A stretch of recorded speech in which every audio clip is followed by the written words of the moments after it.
¿Cómo están todos? Muy buenas tardes. ¿Se me escuchan bien?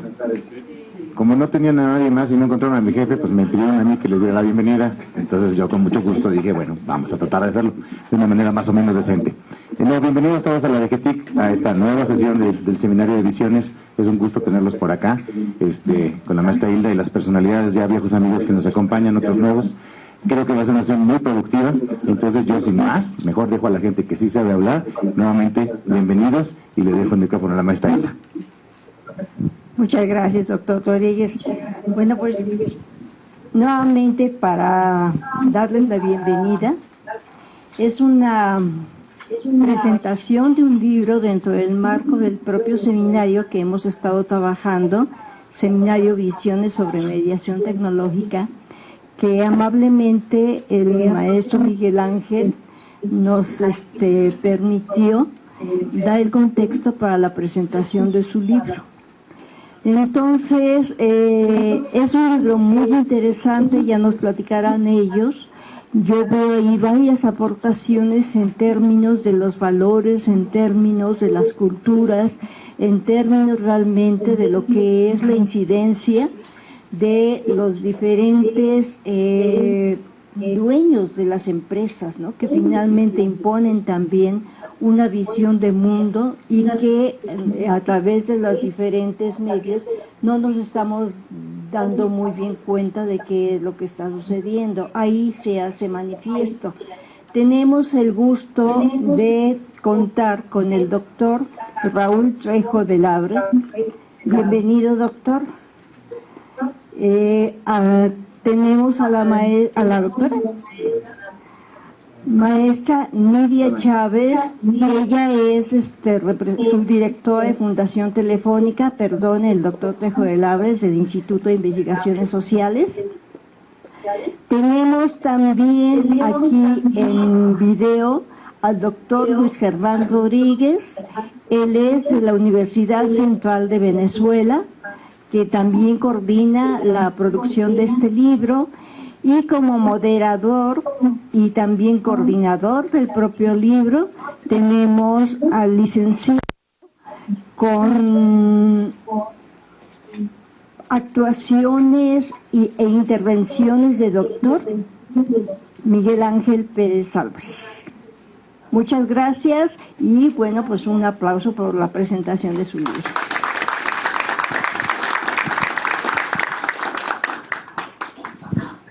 Bueno, y acá atrás está como el Big Brother mi querido amigo Luis Germán Rodríguez. ¿Ahí no es verde? Sí, te escucho mejor así. Antes no escuchaba despacio con el micrófono cerca, no me pierdo nada. Perfecto. Bueno, les voy a contar rápidamente. Este libro tiene una historia muy interesante. Es el resultado de muchos años de trabajo de investigación, no mía, sino de un conjunto de 8.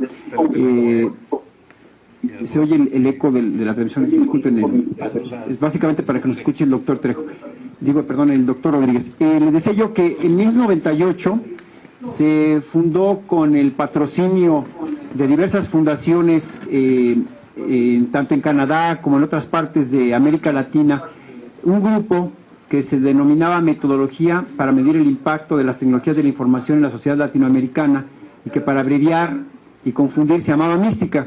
Este grupo, del que formaba parte el doctor Daniel Pimienta, que fue su fundador, junto con Luis Germán Rodríguez, que está a mis espaldas, agrupó a más de 500 personas, entre los que estaba el doctor Trejo y su servidor, y que originalmente y durante casi 15 años mantuvimos listas de discusión en el que se analizó esencialmente el uso de las tecnologías para el desarrollo. Una de las áreas de este grupo, de reflexión de este grupo, fue el tema de ética de la información, que estuvo a cargo del doctor Capurro, del que van ustedes a encontrar el primer capítulo, que me parece es quizás el más importante, puesto que es el que le da de alguna manera sentido y unidad a todo el libro. Capurro es el presidente del Instituto Internacional de Ética de la Información, con sede en Stuttgart, en Alemania. Él es uruguayo y estuvo en 2008 en México. Realizamos aquí un seminario y acordamos hacer una investigación para conocer cuál es el estado del arte, de la reflexión ética en materia de las redes sociales en América Latina. Entonces, finalmente, con la ayuda muy importante de Luis Germán Rodríguez y con el patrocinio que nunca voy a terminar de agradecer de la Fundación Telefónica a cargo de Nidia Chávez, que es una gente que ha abierto las puertas de la Fundación para la reflexión de los latinoamericanos y en general de los iberoamericanos en torno a temas que tienen que ver con las tecnologías de la información, pudimos reunir el trabajo de esos 8 autores. El día de hoy vamos a presentar, Luis y yo, rápidamente los 8 capítulos, y voy a dejar que el capítulo que escribió el doctor Trejo del Arbre sea él mismo quien se los presente, ¿no?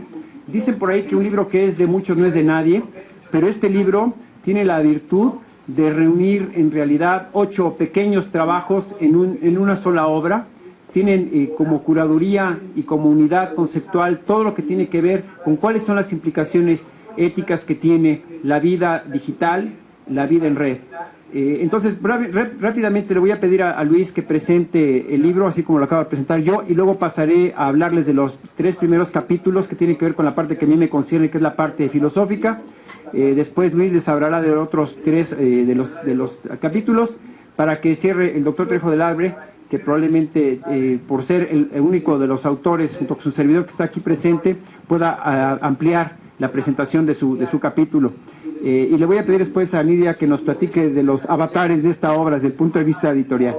Adelante, Luis. Bueno, buenas tardes para ustedes.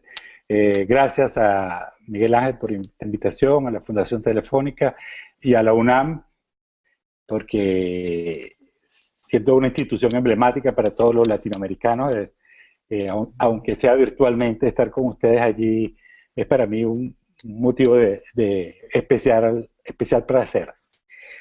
Les cuento que ciertamente el libro se origina en esa experiencia que tuvimos, que vivimos, y tratamos de sistematizar cuando nos dimos cuenta de... ¿Aló? Sí, ¿ahí está Luis? Sí, ahora los veo a ustedes dos. Sí, bueno. Bueno, ahí está. Me dicen cuando... Así viendo a Nidia sonriéndose, mejor.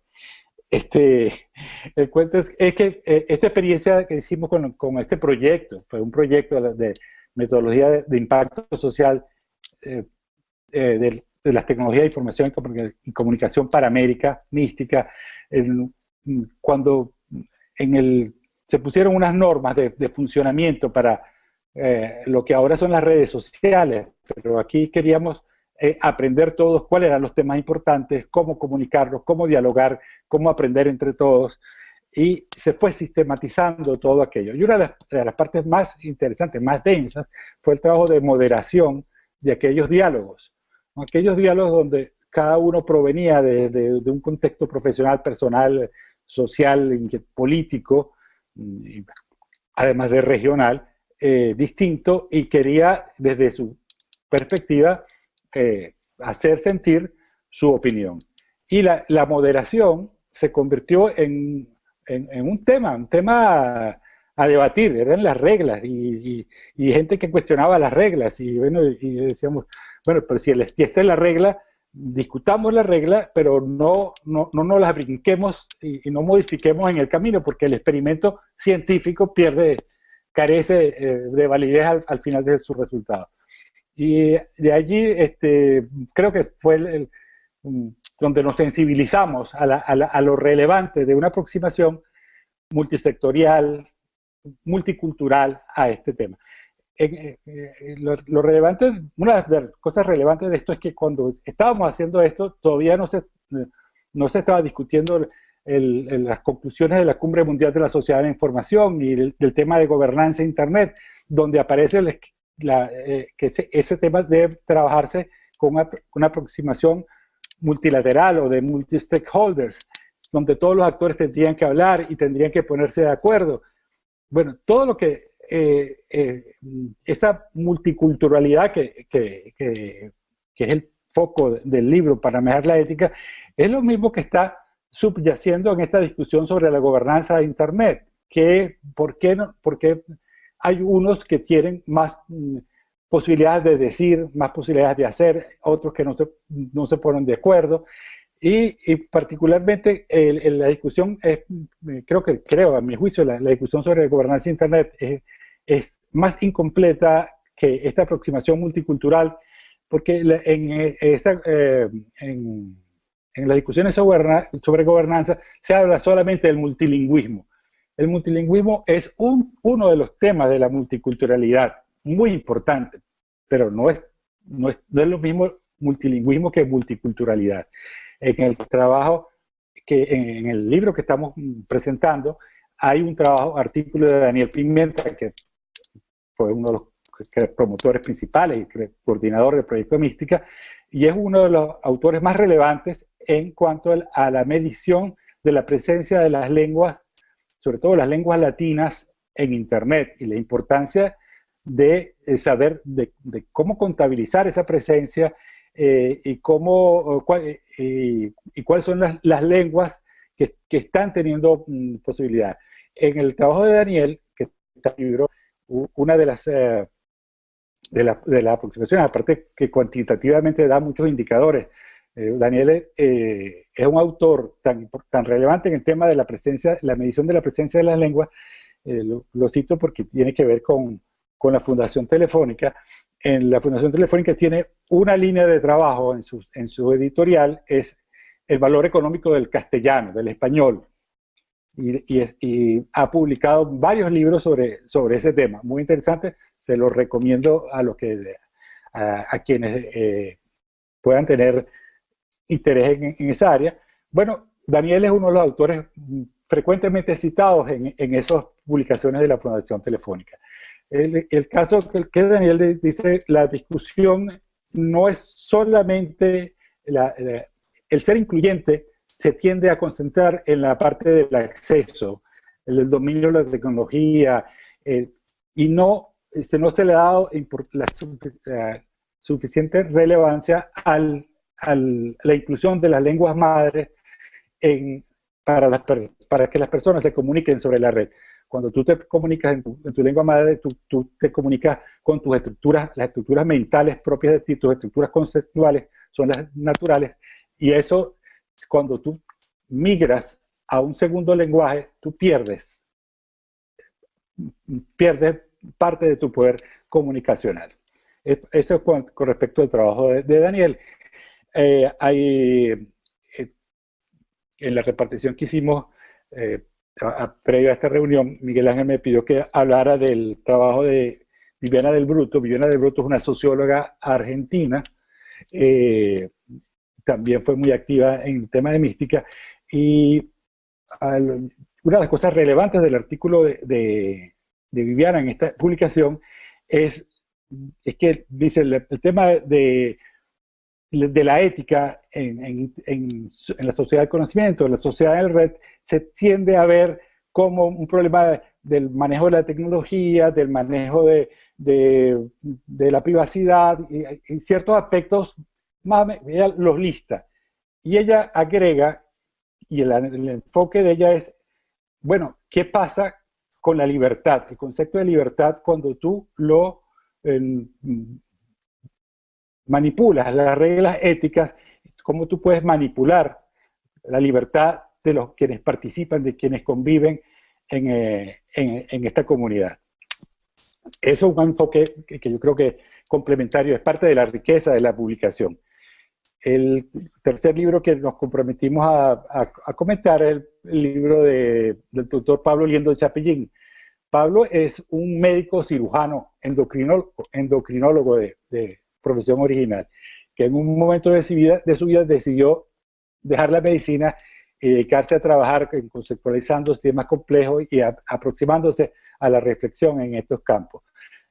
Con esa formación muy sólida que él tiene en el campo de biologicista, él hace una aproximación a lo que es la virtualización de la realidad está implicando en la redefinición del ser humano. se va a las implicaciones que está teniendo la convergencia tecnológica en torno a la nanotecnología, a la biotecnología, a las ciencias cognitivas y a las tecnologías de información y comunicación. Esa convergencia, cuando está interviniendo en la configuración, entiéndase configuración en el sentido más amplio del ser humano, la inclusión de prótesis, la codificación del pensamiento, la codificación de la memoria, nos invita a reflexionar sobre lo que es el transhumanismo y lo que es el posthumanismo. ¿Qué viene después? ¿A dónde estamos llegando? ¿Dónde está la barrera, las fronteras que nos estamos moviendo, que estamos transgrediendo y que no estamos pensando, no tenemos atado todos los cabos sobre qué es lo que esto va a significar, está significando y va a significar. Yo quiero dejarlo hasta aquí para la presentación del libro. Quisiera hacer unos comentarios, pero lo hacemos después cuando interactuemos con ustedes y nosotros en más reflexiones sobre sobre el libro. Sí, una idea síntesis es, este libro yo creo que es un documento básico para quien quiera meterse en el tema de lo que es la ética en la sociedad en red. Tiene no solamente el aporte muy sólido, conceptuales del doctor Capurro y los otros miembros de este conjunto de autores, sino que se apuntan elementos, distintas aristas que complementan, que abren los caminos, que abren las discusiones que tenemos enfrente sobre este tema. No es un camino que está cerrado, es un camino abierto.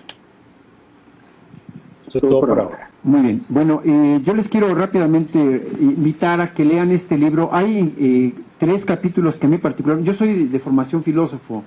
¿Y el Ángel? Sí, yo, sigues tú. No lo tienes que regular, pana. El tema es que me parece que el texto de Capurro va a ser importante porque en México todavía los libros de ética que conocemos, que utilizan en los bachilleratos y en las licenciaturas, todavía no tocan este tema de la manera en la que aquí se plantea. En particular, el texto de Capurro... ¿Perdón? No te oigo. ¿Me hablaste bien? Creo que me pusieron un minuto allá en el minuto. Déjame, permítame.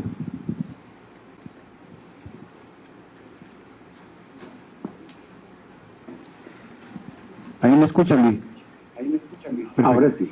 Bueno, les decía yo que el texto de Capurro revisa lo que son los problemas esenciales derivados del tema de las implicaciones éticas del uso de las redes sociales, esencialmente de las redes sociales hoy, pero en general de todo lo que tiene que ver con las comunicaciones mediadas por tecnologías de la información o por tecnologías de la comunicación, lo que llaman las TIC, ¿no? Yo no soy muy a gusto con esa denominación.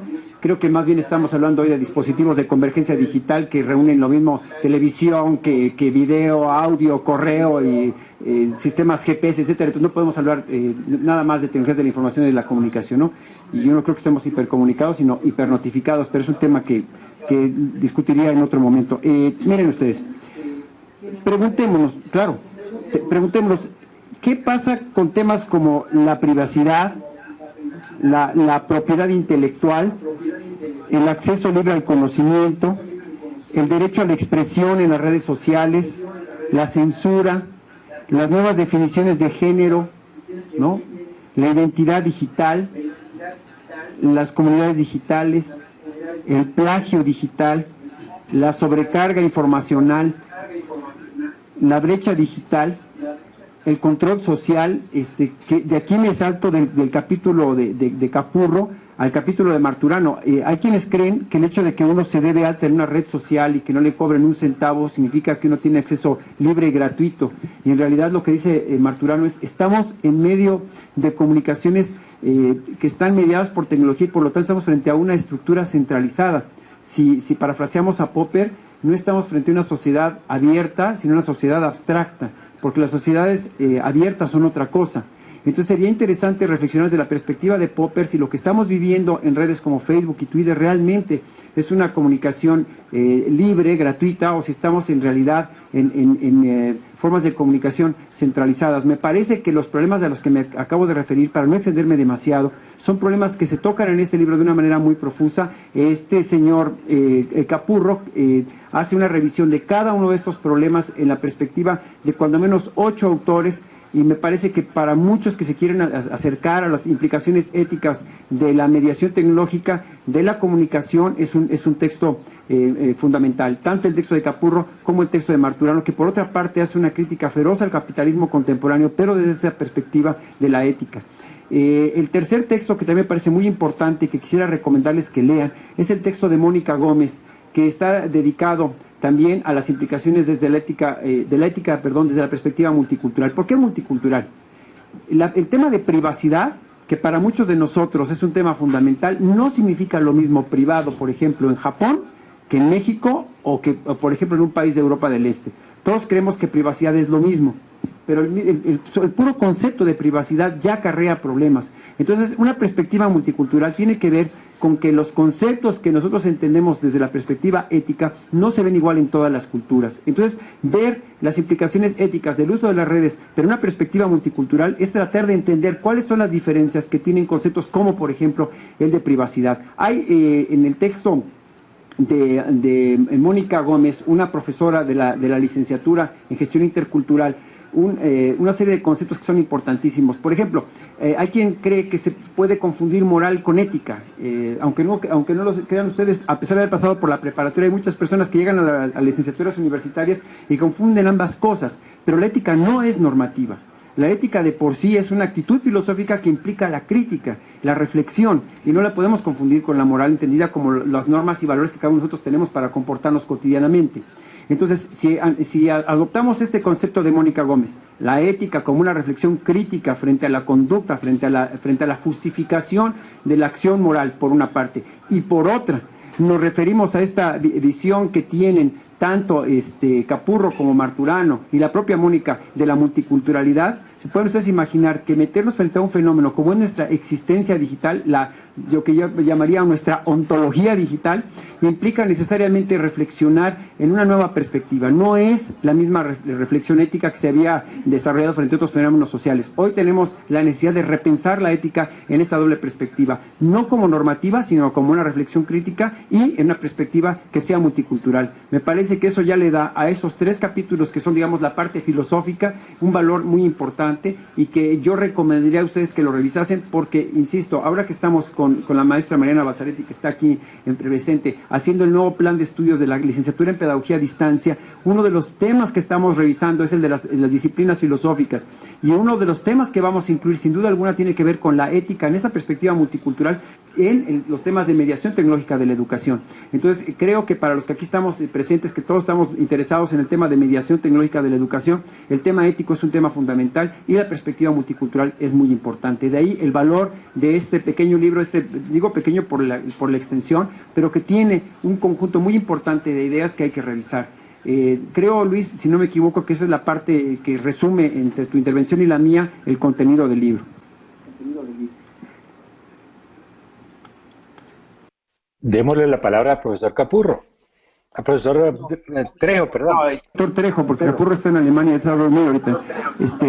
Pero le dejé al final al doctor Trejo, no por majadero, sino porque justo me parece que aprovechar su presencia aquí en la UNAM. Mónica Gómez acaba de tener a su segundo hijo, entonces no puede estar con nosotros hoy, pero está aquí el doctor Raúl Trejo del Arbre, cuyo capítulo ya él se encargará de venderlo y de proponerlo de una manera mucho más interesante que lo que yo podría hacer. Les explicará también cuál es la relevancia de su texto. Pues no sé, buenas tardes, me da mucho gusto venir a esta DGTIC. Hace muchos años que de cuando en cuando tengo la oportunidad de intercambiar opiniones aquí con los colegas, algunos de ellos conocidos desde hace mucho tiempo. Aquí fue uno de los sitios en donde presenté mi primer libro sobre Internet, La Nueva Alfombra Mágica. El próximo cumplirá 20 años de haberse publicado. Es un libro ya viejo, superado por la discusión. Con eso quiero enfatizar, desde hace al menos 2 décadas en esta dependencia de nuestra universidad se discute con un enfoque social los temas relacionados con la red de redes. Fue un libro, por cierto, que publicó la Telefónica en Madrid, y me da mucho gusto esta afortunada coincidencia. Espero no ser yo el majadero, porque por dos motivos. Yo no sabía que me iban a pedir que comentara solamente mi texto. De haberlo sabido, no hubiera pasado y repasando los textos de los colegas y tomando algunas notas. Como ya lo hice esa tarea, se la voy a platicar. Y porque yo, aparte de hacer un resumen, que ya lo hicieron Miguel Ángel y Luis Germán, de lo que tienen estos 8 capítulos, quisiera hacer algunos comentarios, y como estamos en la UNAM, unos comentarios que sean críticos. A mí me gusta el texto de Rafael Capurro. Es un autor muy importante. Él es un filósofo uruguayo vecindado hace muchos años en Alemania, tiene un sitio web y docenas de artículos sobre el tema, pero creo que más allá de discutir y resumir de manera brillante algunos de los temas a debate contemporáneo en el asunto de la ética, no aterriza sino en las últimas páginas para el estudio concreto de Internet. Pareciera que son dos temas diferentes. El Capurro destaca la necesidad de que haya enfoques interdisciplinarios y de redes académicas que examinen este tema. Recuerda la experiencia de esa red muy importante que se llamó Mística, que comentaba Miguel Ángel hace un momento, y discute un enfoque multicultural para la ética. Y aquí se encuentra una de las aportaciones y de los temas a discusión de este libro. Puede ser, debe ser la ética multicultural. Es, no quiero decir admisible, es conceptualmente reconocible la necesidad de que según el contexto cultural sea la ética de cada colectivo. Pues depende, como sugiere Miguel Ángel, de qué sea la ética, de que no lo confundamos por la moral, pero yo creo que hay valores que superan a las culturas y hay valores que resultan de la civilización, que son parte de la ética y que independientemente del entorno cultural debieran ser reivindicables y discutidos como tales. No me gusta tampoco el texto de Capurro por una suerte de prurito personal. Él presenta una gran aportación, añadiendo a su ensayito 4 páginas de referencias bibliográficas. De esas 4, una está dedicada a autorreferencias, y esa autorreferencialidad, no digo que no sea ética, pero no es muy estética, que se diga, desde mi punto de vista personal. El texto de Marturano, que es un filósofo que trabaja en Roma, discute Internet como vía de comunicación interpersonal y destaca la historia muy ejemplar de una red californiana de Well, que es una red emblemática, es como la abuelita de Facebook y de Twitter y estas cosas, y yo creo que es muy pertinente ir a la historia, que no tiene tantos años, de Internet para entender cómo funcionan y por qué como espacios de encuentro y de creación de nuevas socialidades, estas nuevas que ahora llamamos redes sociodigitales. Me da mucho gusto en este libro encontrar a mi vieja colega, no la conozco en persona, pero tenemos hace años un trato virtual y por eso real, frecuente, Viviana Polona del Bruto, que es una colega argentina que trabaja en la UBA, la Universidad de Buenos Aires, y que en este texto discurre acerca de la globalización y recuerda de qué manera muchos de los espacios privados se han abierto al escrutinio público, dice ella, y las líneas que separan a ambos espacios se transformaron a veces en peligros para las seguridades personales. La idea de Viviana, creo que muchos la compartimos, es que la privacidad es un derecho que nunca se ha puesto tan a prueba como con las tecnologías digitales. No quiero hablar de ningún funcionario del INE mexicano para constatar lo vulnerable que es nuestra privacidad personal cuando está expuesta al escrutinio o a la fisgonería que hacen posible los aparatos digitales. Ya se hablaba hace un momento del texto de Mónica Gómez Salazar, que es una colega profesora aquí en la Facultad de Filosofía y Letras. Mónica emprende una disquisición muy compleja a veces sobre el pluralismo y los valores en el entorno digital. Ella dice que las posturas éticas son diferentes de acuerdo con la situación de cada grupo o colectividad.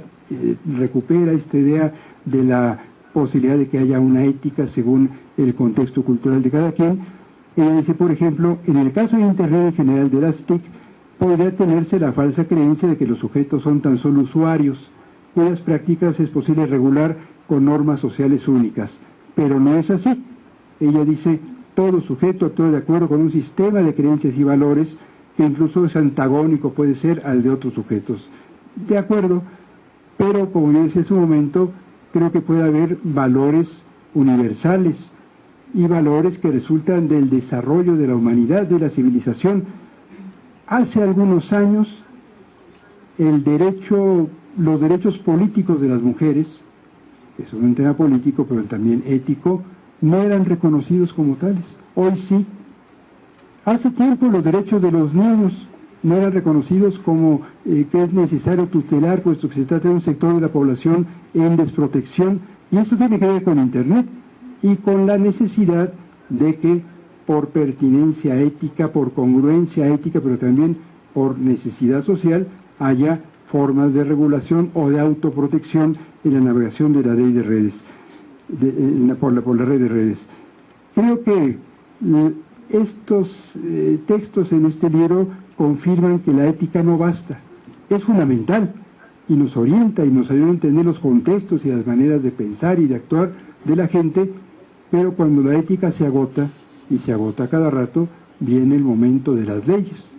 Este no es un libro sobre el orden jurídico en Internet, pero las ventajas y las insuficiencias del manejo ético nos tienen que remitir a la discusión del orden legal. Bueno, Mónica Gómez, luego, al final de su texto, tiene un recuento de experiencias muy interesantes de grupos indígenas que hacen una suerte de apropiación de tecnologías digitales manejando estaciones de radio en línea.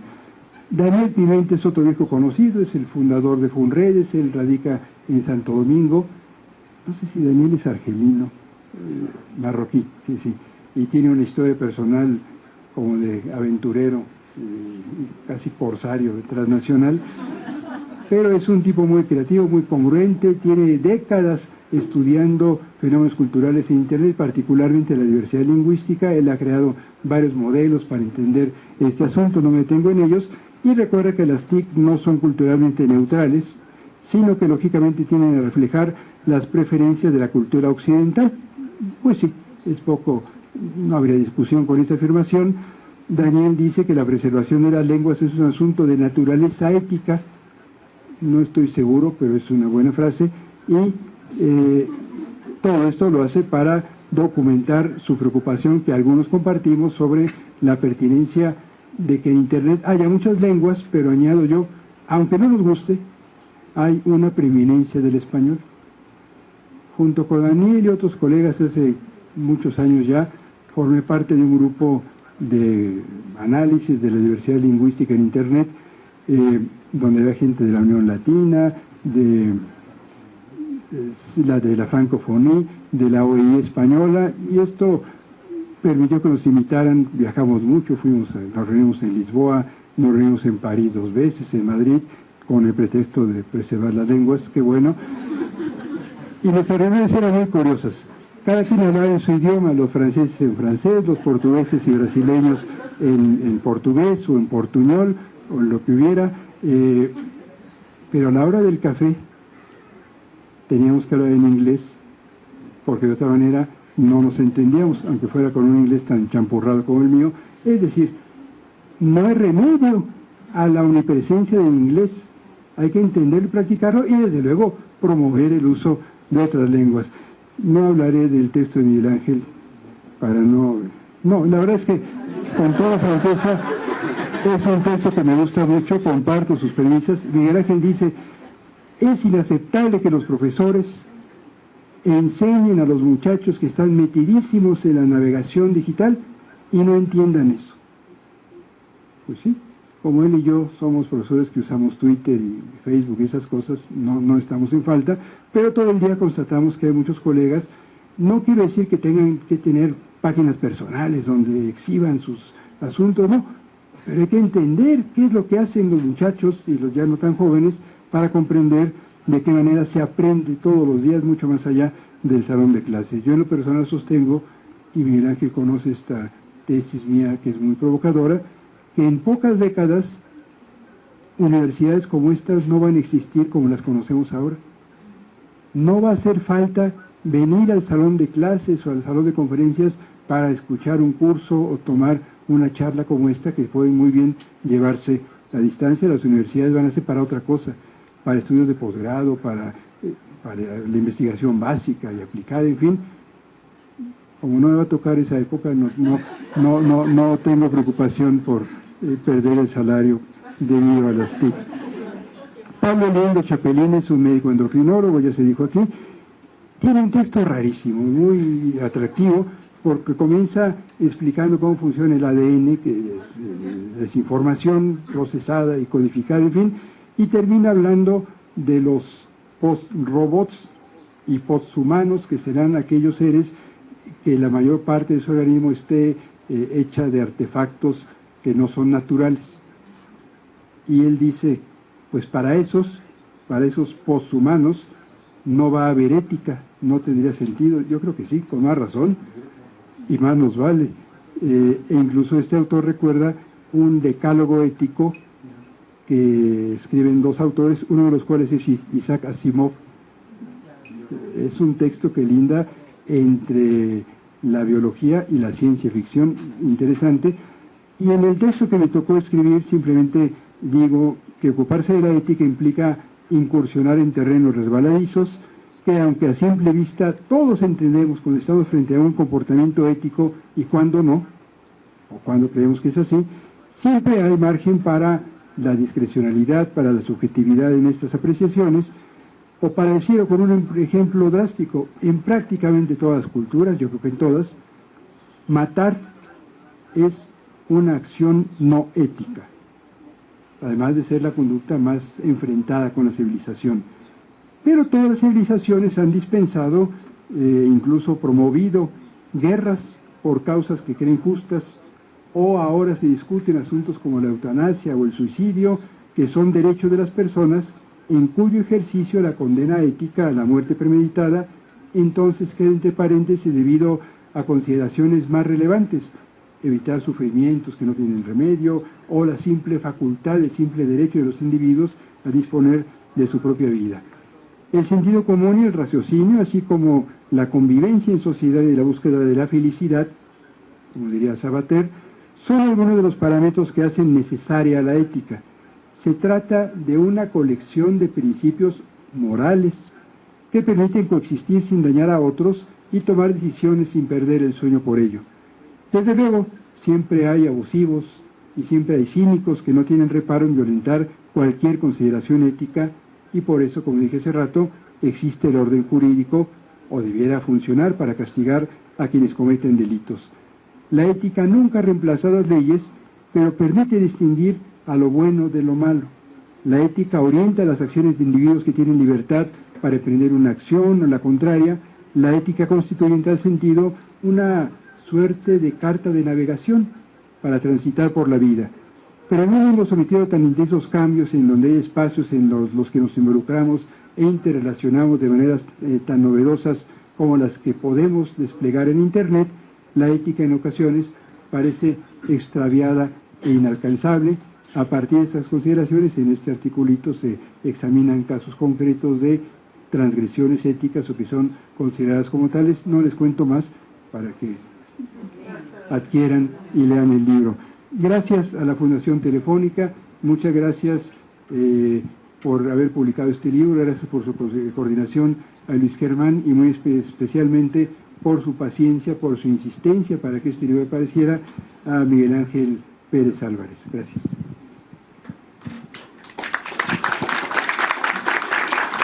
Bueno, vamos a cerrar esta presentación con las palabras de la maestra Emilia Chávez de Fundación Telefónica para que les cuente sobre los avatares de este libro. Y luego ya en la sección de preguntas yo le quiero decir algo, doctor. ¿Cómo están? Gracias, Miguel Ángel. Bueno, Fundación Telefónica no es una editorial. Fundación Telefónica es una institución que se dedica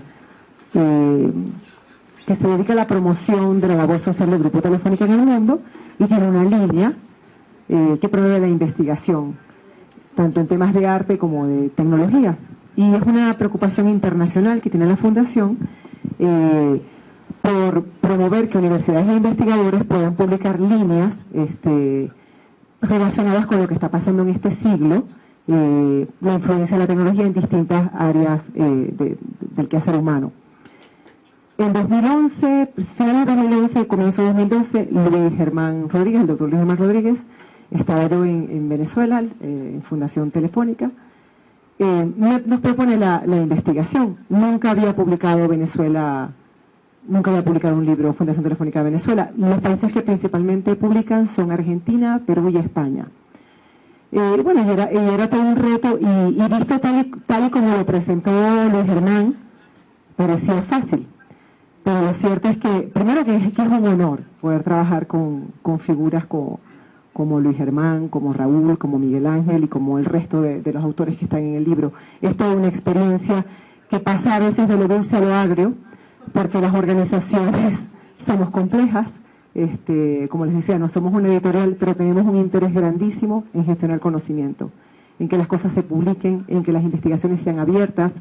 Esta investigación está completamente gratis, la pueden descargar de internet, pero también trajimos libros para todos ustedes.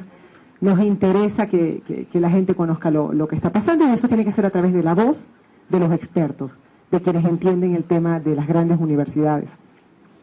Entonces, bueno, cuando digo que es una situación dulce-agria, es porque, bueno, en momentos a la organización le cuesta estar a nivel de los tiempos, sí, dar respuesta a tiempo a los investigadores, pero seguiremos haciendo el esfuerzo. En el caso de México, este libro termina por publicarse en Venezuela, en dos países. El libro termina por publicarse entre Venezuela y México. Tuvimos la oportunidad de lanzarlo en la FIL, de presentarlo en la FIL con Miguel Ángel.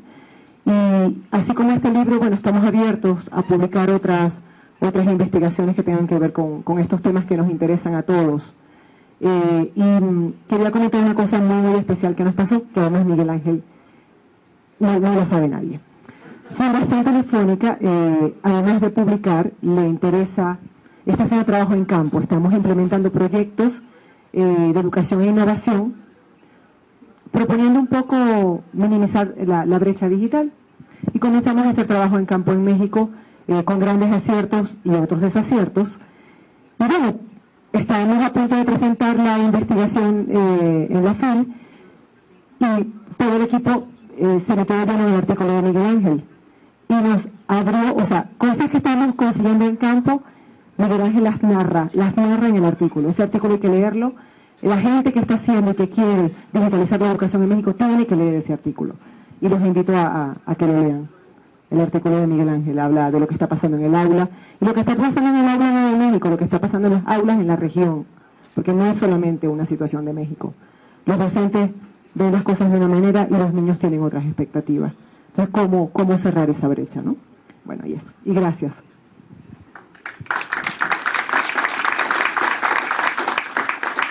No vamos a aprovechar la presencia de tres expertos aquí para que ustedes, me refiero a Luis, al doctor Trejo y a Nidia, para que podamos hacer algunas preguntas. Yo no quiero hacer una pregunta al doctor Trejo, no voy a ir sin preguntar una cosa.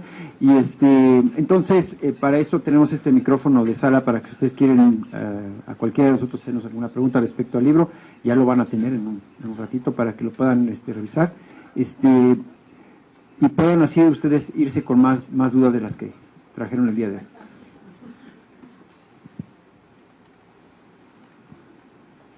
Mientras llega el Notsin, quiero decir algo que es muy importante. No voy a dejar pasar la oportunidad sin decir gracias, porque decía mi abuela que ¿para qué les platico? Que el que no es agradecido ya saben lo demás. Bueno, el que no hace poco no agradece nada.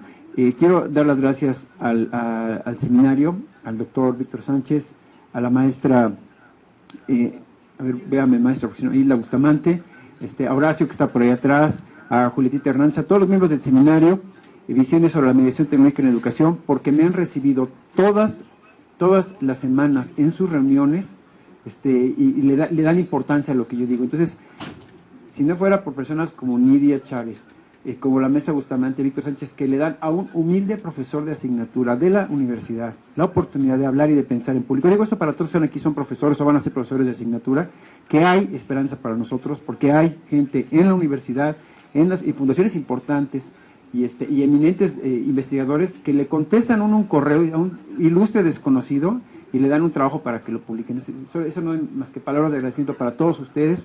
Cada semana lo digo, y le voy a pasar el micrófono para que se los lleve a ustedes a Anita Anotzin, que es nahuatlaca, estudiante de pedagogía, ya casi titulada, y una mujer que se ha decidido a que va a trabajar con tecnologías en educación toda su vida y está haciendo la traducción de Scratch al náhuatl. Gracias.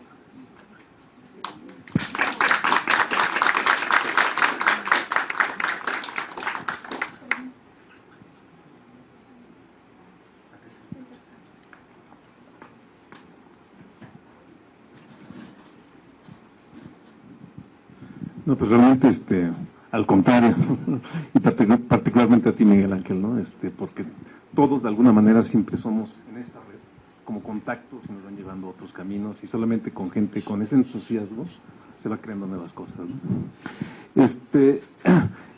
Precisamente en este seminario de visiones, que es esa preocupación cuando dijimos qué es esta educación mediada por tecnología, pues nos dimos cuenta que aunque podría parecer un problema puramente pedagógico y tecnológico, pues es mucho más grande que eso, ¿no? Y creo que esto se demuestra, ¿no?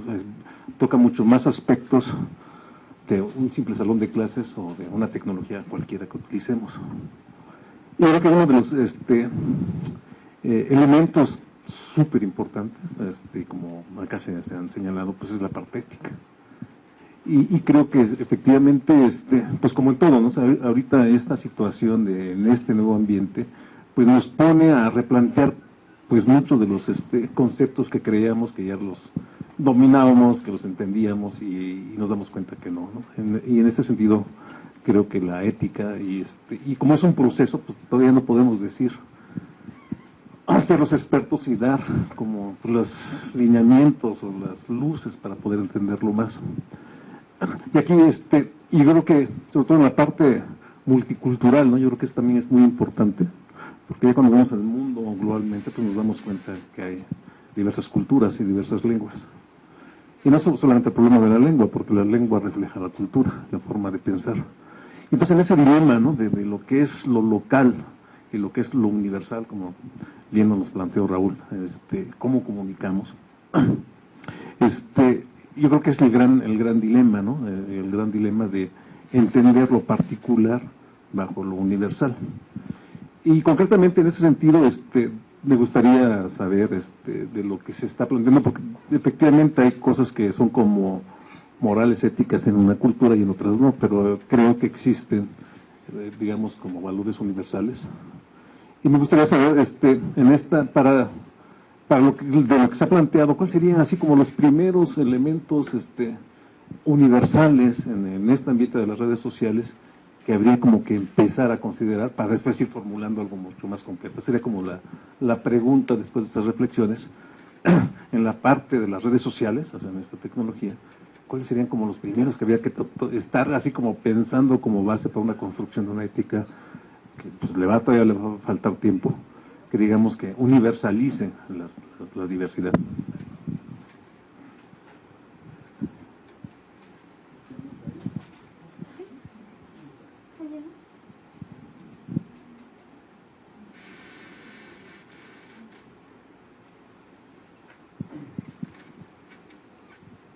Bueno, muchas gracias. El libro obviamente es una gran aportación para el seminario, porque nos está haciendo evidente algo que nosotros tenemos como referencia, pero que a veces se necesita el liderazgo de alguien o de alguienes para poder señalarlo, y en este caso, a través de los autores que participan dentro del libro, nos va planteando cuestiones que suceden y que hasta ahorita no teníamos la referencia concreta.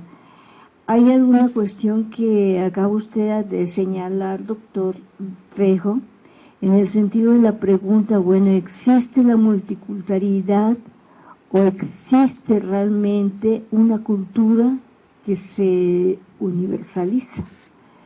Porque dependiendo también del predominio de quien tenga esos medios, es como verdaderamente va a prevalecer esto que pudiéramos llamar como multiculturalidad, pero que en realidad es el dominio de un grupo.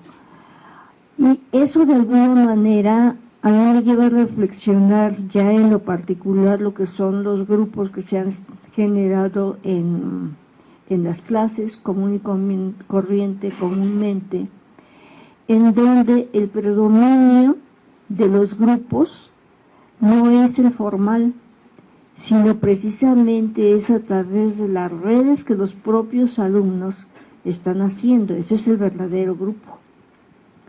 Y en este sentido, hasta ahorita, el liderazgo, el predominio, los criterios, es de quien domina la tecnología y los demás lo siguen. Entonces, en ese sentido, es la reflexión realmente hasta dónde realmente podemos hablar de una multiculturalidad para todos o de un grupo que de alguna manera ejerce presiones, ejerce liderazgos y los demás adoptan.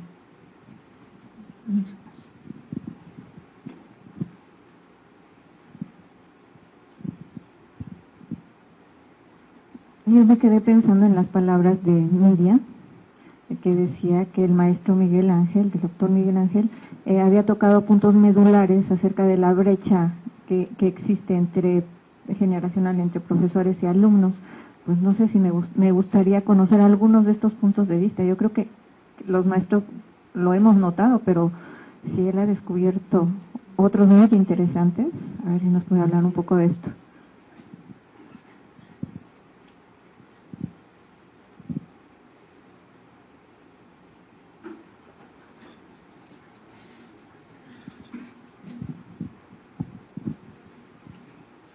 Buenas tardes.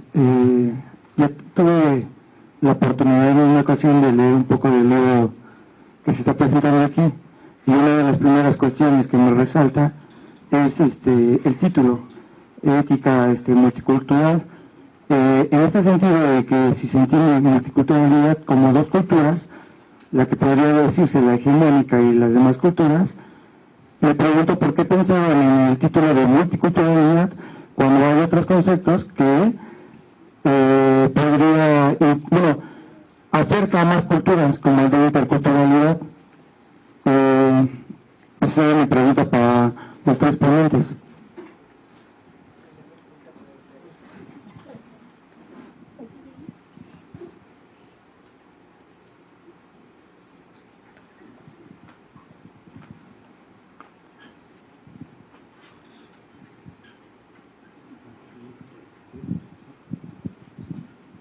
Luis, ¿me escuchas ahí, verdad? Sí. Oye, escuchaste la pregunta de Israel, ¿no? Me parece interesante. ¿Por qué le pusimos multicultural cuando hay este otro concepto de interculturalidad que también toca Capurro en el primer capítulo? Sí, bueno, ¿puedo contestar eso y algo más? Por supuesto, todo lo que quieras. Bueno, le pusimos a lo mejor no sonó bien, pero si nos acercamos a la razón del libro, la motivación, y voy a expresar ahora una opinión personal. El ponernos de acuerdo es de eso que se trata el libro. ¿Cómo nos ponemos de acuerdo? ¿Cómo nos ponemos de acuerdo para resolver las cosas? Y yo creo que no es fusionar ni integrar, es incorporar, es incluir a todos y sin desdibujar cada cultura. La interculturalidad podría acarrear el concepto de fusionar, de desdibujar los bordes de uno para que se integre con el otro. Y yo pienso que eso no es lo que se va a dar ni lo que se da. Yo soy en ese sentido particularmente pesimista. Siendo una persona optimista, soy particularmente pesimista por las dificultades que yo día a día observo en el contexto global en ponernos de acuerdo, para ponernos de acuerdo. Queremos las tendencias a borrar a uno sobre el otro, a imponer a dominar, y no a negociar, ni a admitir, ni a reconocer al otro. Porque tolerar todavía sigue siendo una palabra, te tolero, pero en realidad no te soporto. Pero no, esa no debería ser es aceptar el otro y veo cómo convivimos. Cuando tú vives en un condominio donde tienes muchos apartamentos y tienes una junta de administración, tienes problemas terribles para ponerse de acuerdo cuando hay que pagar una cuota extra por reparar los ascensores o las áreas comunes. Y cada quien aborda. Imagínate eso en lo global. En lo global, cuando lo proyectamos en lo global, el panorama es aún más desolador, más preocupante. Yo creo una de las relevancias de este libro es proponer que lo pensemos, que lo discutamos, que lo hablamos, que Trejo le parece que a esta cosa no le gustó y a aquella sí le gustó. Esa es la meta, que nos hablemos y nos digamos las cosas y las procesemos y en el camino aprendamos. Si quedamos siendo los mismos, no aprendimos nada. Pero en esto hay que avanzar. Cuando la cosa que mencionaba Nidia es que estos proyectos se demoran más de lo que uno quisiera que se demoraran, que eso les genera las angustias, y esa parte esa parte amarga. Bueno, en el transcurso de este libro, piensa que este libro van a ver referencias a muchos hechos conocidos, como la primavera árabe para algunos, y otros eventos por el estilo. Pero no aparece nada lo de Edward Snowden, porque Edward Snowden se salió a la luz el año pasado y ya el libro, aun cuando salió publicado luego, ya estaba cerrado. Pero lo de Snowden es un reflejo de todo lo que se discute en ese libro. ¿Por qué Snowden termina diciendo lo que dice? Y lo relata él en sus declaraciones.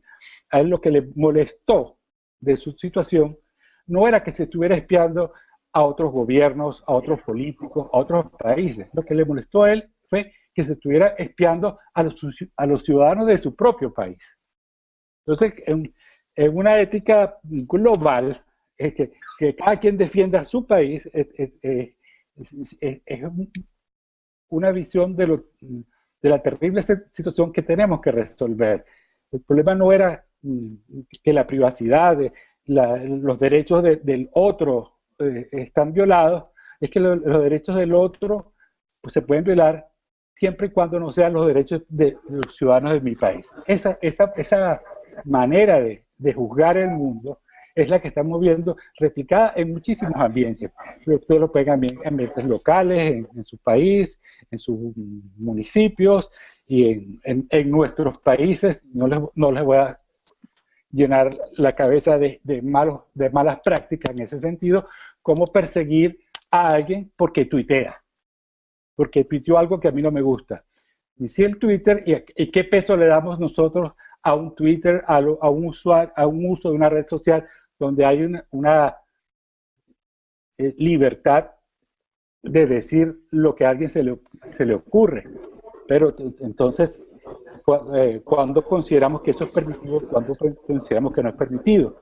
¿Cuándo es suficiente que lo publique un diario en España o un diario en Estados Unidos, pero no lo puedo publicar en mi país? Porque entonces voy preso. Si yo replico la información que salió globalmente fuera, yo no la puedo publicar en mi país porque puedo terminar con un juicio seguramente amañado, pero que me va a castigar. En general, yo creo que hablamos de multiculturalidad porque va a haber que preservar esa multiculturalidad. Y lo que se trata es de aprender a vivir con el otro. ¿Qué sentimos cuando se está destruyendo los patrimonios de la humanidad en el Medio Oriente? Tienen derecho, es de ellos, no es de nosotros. Cuando alguna vez discutíamos y defendí, recuerdo esa discusión, ¿por qué los británicos debían devolver los mármoles del Partenón a Grecia? El argumento por líderes de avanzada, progresistas, estudiantes y políticos ingleses, era que es que si lo dejábamos en las manos de aquellos, de sus propietarios, es que ellos no lo sabían cuidar. Ellos como imperio, porque como imperio lo adquirieron, eran quienes lo podían salvaguardar. Aquel argumento parecía descabellado. Hoy en día, ¿cómo queda ese argumento cuando vemos destruir los patrimonios de la humanidad en Medio Oriente? Es decir, la respuesta no es definitiva. La cercanía a una respuesta, a una solución, yo particularmente no la veo cerca. Yo lo que sí siento es que estas publicaciones como esta pongan el tema, se obliga a discutirlo, se obliga a hablarlo, nos obliga a pensarlo y a seguir avanzando en una solución. Yo no la veo cerca, lamentablemente, pero hay que buscar acercarnos allá. Les dejo la palabra ahora a ustedes. Por otra parte, es algo que yo quiero discutir con el doctor Trejo, desde mi muy peculiar manera de ver la ética y la filosofía. Si nosotros analizamos el sentido que tiene la existencia del hombre para los occidentales y, por ejemplo, para los orientales, ya podremos encontrar una diferencia en la concepción ética que es fundamental, ¿no? Mientras que para los occidentales el ser humano es el centro y todo lo demás alrededor pareciera estar en un segundo, tercer y cuarto nivel, según como vemos cómo nos comportamos en Occidente con respecto a la naturaleza. En las filosofías orientales, por ejemplo, la relación del hombre con el resto de la naturaleza se da a nivel de iguales. Y entonces el asunto es que si nosotros entendemos la ética no como normatividad, sino como una reflexión crítica respecto a la fundamentación de las acciones humanas, respecto a la fundamentación de los valores, respecto a la fundamentación de las normas, etcétera, encontramos que en diferentes culturas hay una diferente manera de fundamentar la conducta humana. Y entonces, en mi muy humilde opinión, doctor, el asunto es que no podríamos hablar de una ética universal, sería una aspiración.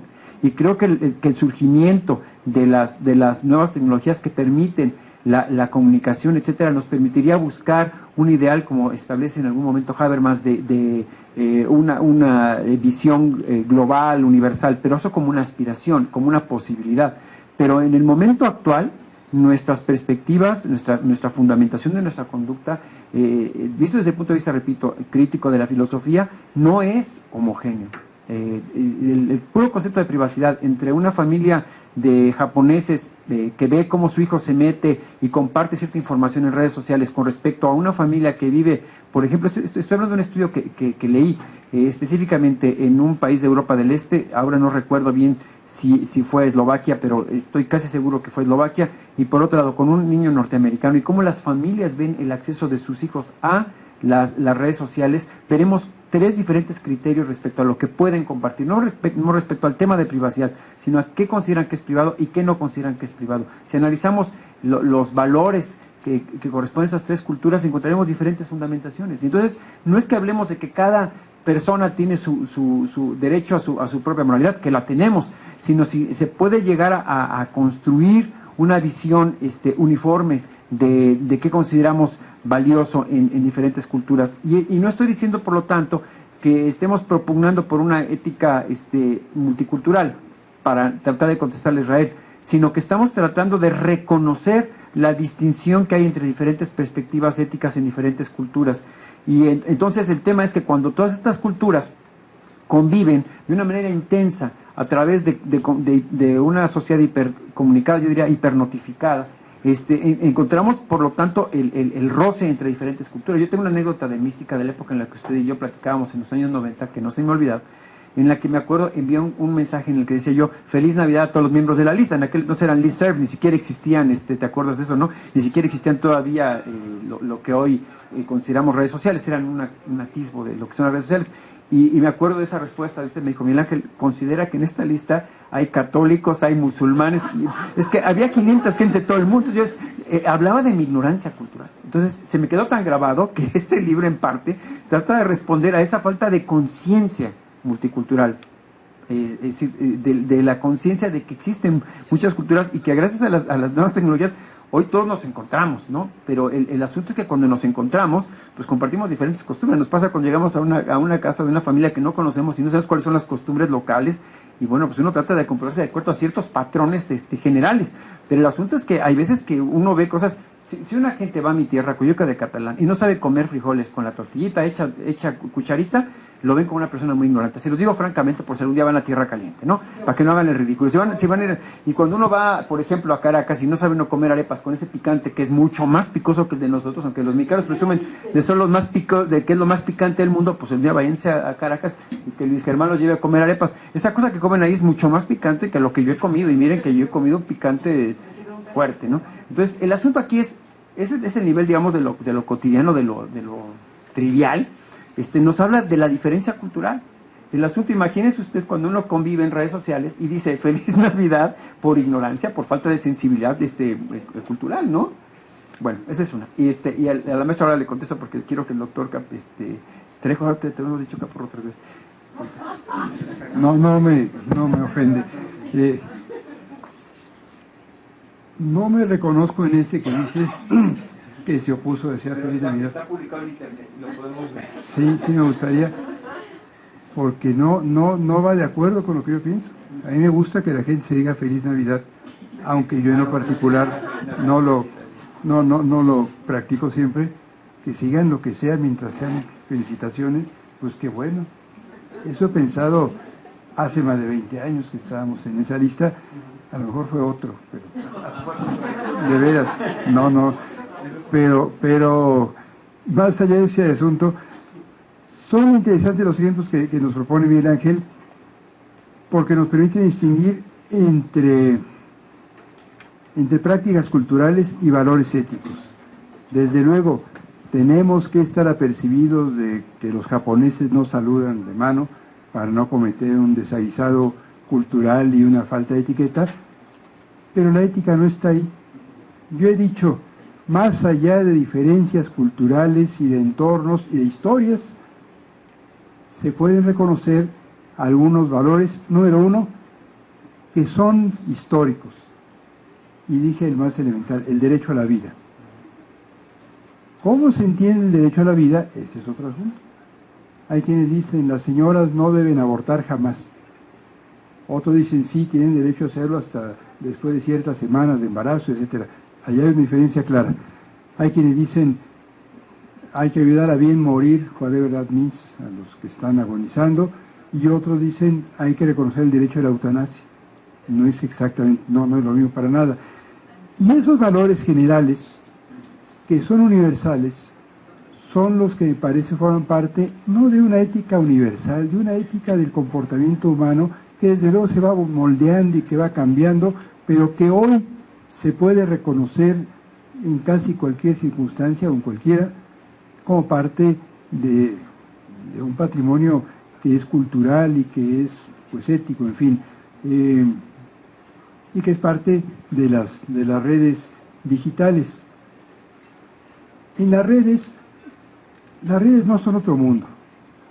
No es cierto que haya un mundo virtual, no. El mundo virtual incluso es parte de nuestra realidad y creamos, este señor que estamos viendo atrás no es virtual, lo estamos viendo por una transmisión digital muy bien realizada, pero nadie lo inventó, nadie, o sus padres, no sé, quiero decir, es parte de la realidad. Bueno, y entonces en esta red digital lo que tenemos es un reflejo de los valores que hay fuera de línea, con todas sus contradicciones.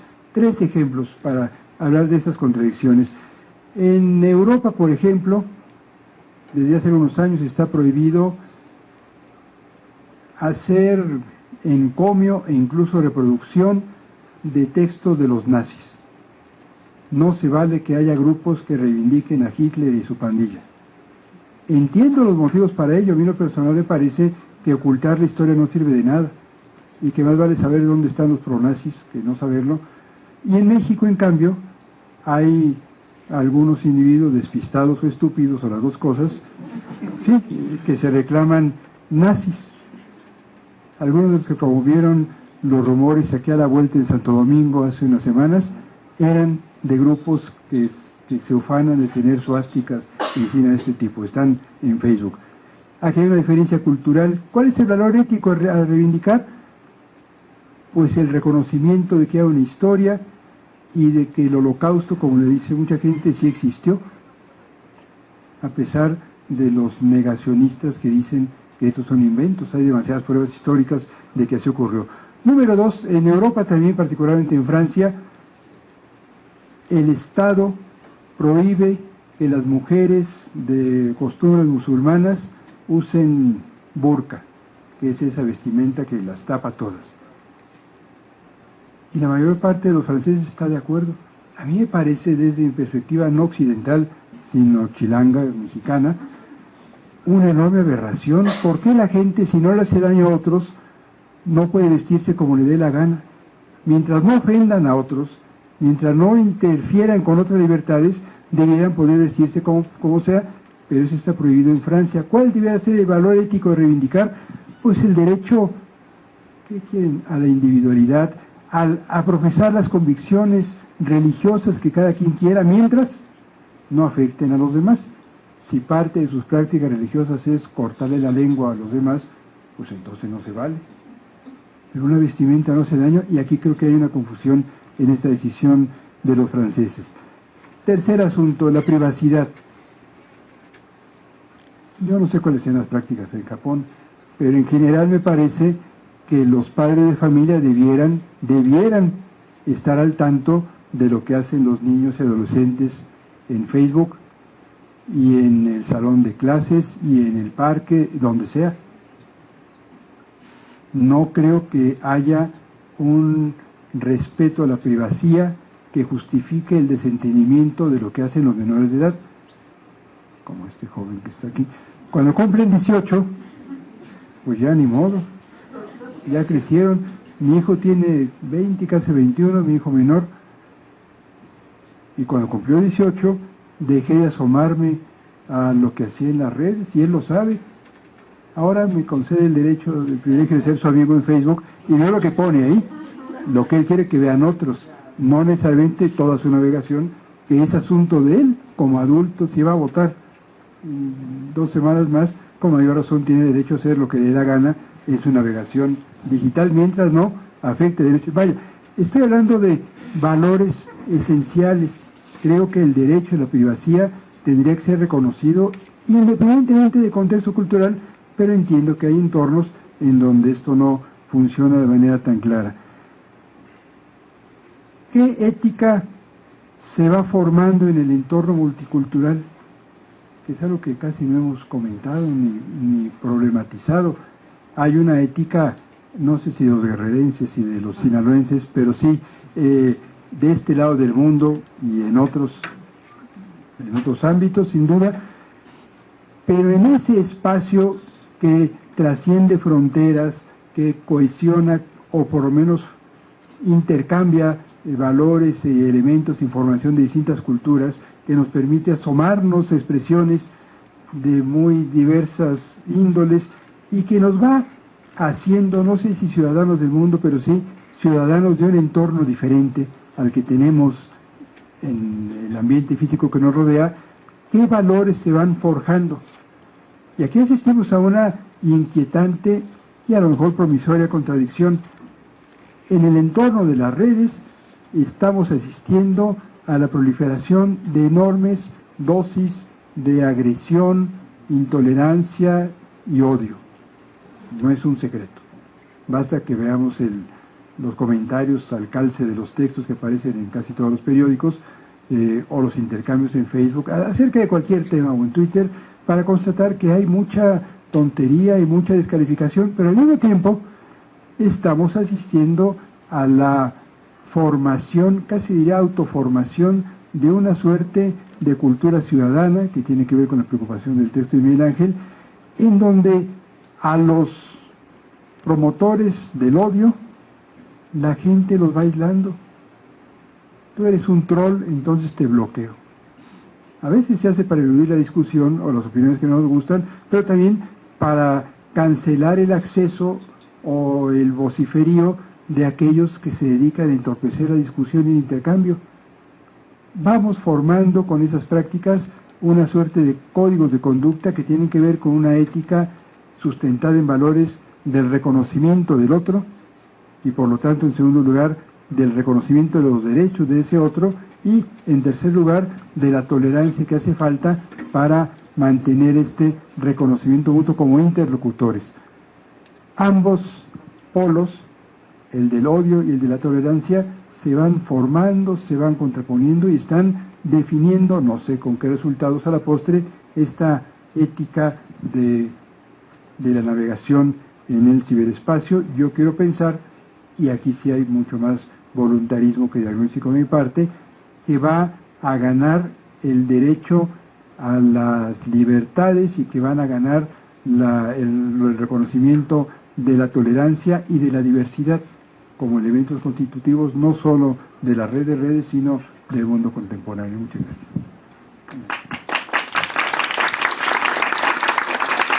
Y aprovecho el comentario del doctor para comentar en lo que se refiere a mi experiencia. Bueno, trabajamos durante casi 8 años con chicos de secundaria en un proyecto que patrocinó Apple, que es una empresa que hace las computadoras, en el que estuve trabajando. Y lo que hicimos fue esencialmente introducir redes sociales para chicos de secundaria. Obviamente no en Facebook, no en Twitter, porque sería además violar la ley, porque no tienen la edad adecuada, pero creamos redes sociales en Link y pudimos formar grupos de chicos que interactuaban dentro de la red, y entonces participábamos los profesores como moderadores. No interveníamos para nada en la parte de discusión, tenían blogs, tenían todos los elementos que tiene una red social, y la intención obvia era estudiar lo que alguna vez escribió en los años 80 Brunner, que si nuestra vida es una narrativa y las redes sociales son tecnologías de la conversación, si los chicos conversan, puede contribuir la red social a construir identidad entre adolescentes. A mí me interesa mucho el modelo cognitivo y cómo las tecnologías de la mente están de alguna manera mediando el desarrollo de un nuevo modelo cognitivo. De hecho, lo hemos estudiado no yo, sino autores como Carr, etcétera, en lo que se refiere, por ejemplo, a la lectura, porque a Carr le interesa mucho porque la gente ya no lee. Y Carr ha estudiado cómo el hecho de que se escriba y se lea, como se escribe y se lee en el HTML, en los textos marcados, lenguaje marcado por hipertextos, cambia el modelo cognitivo de los niños y de los jóvenes, y no es que la gente ya no lea o ya no escriba, sino que lee y escribe de una manera distinta. Y entonces el asunto es que, dime tú qué escuelas están los profesores enseñando a leer y escribir con hipertextos. Entonces, cuando los chicos empiezan a escribir con videos, como mi hijo tiene 8 años y produce más de 16 o 17 videos en YouTube, es porque el chico ya sabe cómo hacerlo. Yo no le enseñé, yo no le dije, mira, se graba aquí, le picas aquí, subir. No, él sabe cómo editar, cómo poner etiquetas, y tiene 8 años. Obviamente en la cuenta que yo manejo, o sea, él no subo yo los videos, pero esto lo hice durante 8 años con niños, adolescentes y demás, y trabajamos todas las tecnologías de la mente, y una de ellas eran las redes sociales, que es de lo que se trata el artículo que yo publiqué en este libro, en el que analizo cómo cambia el modelo cognitivo en la construcción de identidad, de acuerdo a lo que dice Brunner, las narrativas. Yo soy yo y mi narrativa, o algo así, ¿no? La vida es una narrativa. Permitimos que los adolescentes puedan platicar ahí. Y es interesante porque vimos cómo la gente no dice lo que es, sino lo que aspira a ser, un poco lo que decía ahora el doctor, ¿no? Cuando tú entras a las redes sociales, la gente no dice, yo hice tal, sino, miren, viajé a Europa. O sea, no digo, viajé a Europa, digo, miren, yo soy lo suficientemente poderoso como para irme a Europa, como pasa con las hijas de los funcionarios, o como pasa con estas personas que publican ahí cosas un poco para aparentar que son lo que no son. Es un tema aspiracional. Y es interesante porque si uno sabe de adolescentes, que creo que es el caso de usted y el mío, sabe que es lo normal a esa edad. O sea, ellos quieren aparentar, presentarse, ser interesantes para los demás, están en una etapa de relación social y demás. Entonces, dotarlas de redes sociales específicamente para adolescentes es muy interesante para los profesores, porque vemos cómo construyen identidad, transmiten conocimientos, construyen conocimientos sobre sí mismos, etcétera. Y entonces, ese es el tipo de trabajos que yo he hecho y que está publicado tanto en este libro como en los artículos que he publicado recientemente. Pues maestra, creo que por nosotros, y si Luis no indica otra cosa, pana, sería todo por el día de hoy. Para ustedes, muchas gracias. Para todos los amigos, familiares, alumnos, exalumnos, y sobre todo para todos aquellos a los que no conozco que tuvieron la gentileza de acompañarnos esta tarde, muchas gracias. El libro se los va a regalar el señor que está aquí.